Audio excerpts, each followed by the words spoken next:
To answer Greg's question there, he asked if that dirty water filter was from new vinyl. Yes, it was. New vinyl is absolutely disgustingly filthy. Sometimes worse off than a used record, a properly well-maintained used record would be. Yes. Pressing plants are dirty rooms. They're not clean rooms.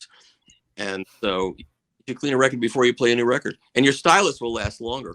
Bingo. It's still I just want to say that new records, when you open a new record that's in shrink wrap, it's dirty. Yeah. And you should. I just think everybody should, hopefully everybody cleans their records. Whatever method you use, please clean your records. They'll sound better. You'll enjoy them more. And, that way, you don't sit there and go, oh, I got clicks and pops. Just clean your records. Do a little research, find out for yourself. I'm not a chemist. I don't know this shit. I just did my own research. Do your own research. Come up with what you want to do, but clean your records. I do want your stylus. Yes, do not. Do not. I've got 5 of these things. This is the filtration system that I've kind of designed.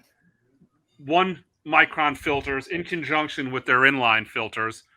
Right. You just don't need any type of cleaning agent. You just don't. Do you make meth? Do you make meth too?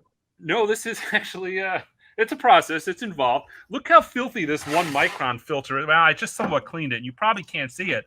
The amount of dirt that comes off of these records with this process is truly amazing.